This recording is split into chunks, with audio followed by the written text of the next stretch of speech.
It is. You know, I like to do a closer grip. And our bodies are shaped a little differently, so it's important to change the position of your arms. Also keep in mind to bend your knees. You can see Jennifer's bending her knees because that always takes the pressure off of your lower back.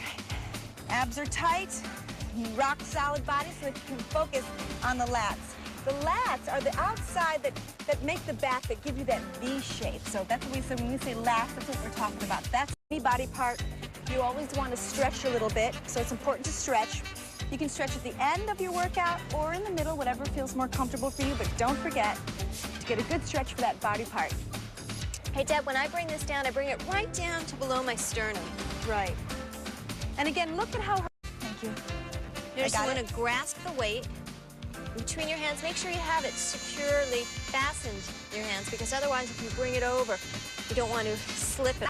See, Paige has already begun. She's focusing and targeting those abdominals while we speak.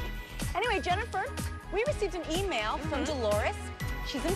You need to get rid of that with a low-fat diet and cardiovascular exercise to show that work you've been doing. And you work so hard to get nice abs. All right, Jennifer? Absolutely. So since you covered it all... Absolutely. Did I say that? Yes. You said that. Let's do some static. Back class. I'll give you 3 more. And this is a great defining exercise. All around, it gets the whole chest. Last one. And building, actually. Good job. Great. Now what Paige is going to do is keep the bench flat, but do a fly. Also working the chest. This first portion is going to be for the chest.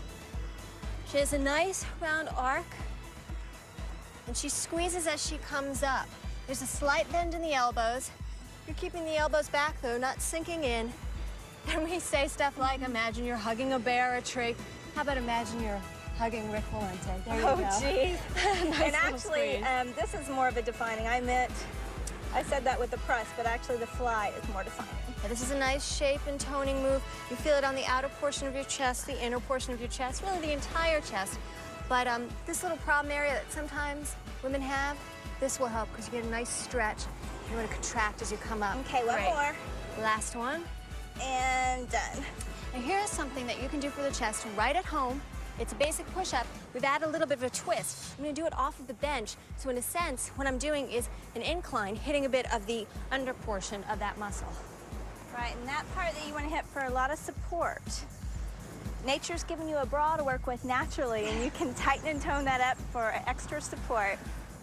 There you go, Jen. And this is great for beginners. And then when you advance from this level, you can do a basic one, and then with your feet on the bench, like I'm going to show you in a second after Jennifer's finished. There we go. Now here's just another change of variety. Paige is going to do one that is on the decline, targeting the upper portion of the chest. Remember, when we say that, we are hitting the overall chest area.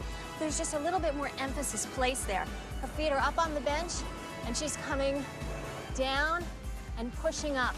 Not only does this work your chest up, right now we're going to be hitting the back of the arm, the tricep, with one of my favorites, a dip.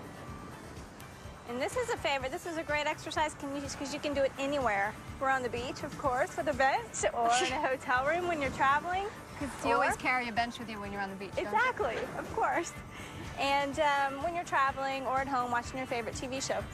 This is a beginner dip that, oh, sorry about that. This is a beginner back, nice and flat. Just really using the lower portion of her arm, her forearm, to bring it back. It's called a kickback, but as I always say, don't want to kick it back. You want to push. Yeah, well, you're doing a little different. Yep, overhead extension, no, over the chest extension, actually, it looks like. She's taking it individually, each arm. She's coming right across the chest and squeezing at the top. And then this way, if you have a weaker side of your triceps, you can use a lower weight on your weaker side. Dips every night. I do dips and push-ups as well as a pelvic tilt every night. So it kind of keeps me fit all the time, even if I don't have an opportunity to really do a great workout in this week. So it's pretty easy to do. Even if you don't have a bench, you can do these dips on the floor as well. Notice right back here. Notice how strong. Definition right in there. Paige, they're close to you. Uh-oh. And you look good. Thanks. Okay. But make it different for yourself. Right, just a different grip on the weight as she had. I kept my palm facing my body. She has her palm down. So it's a little bit different. You can also do a little twist at the top if your hand's in a different position. Get an extra little squeeze on that tricep.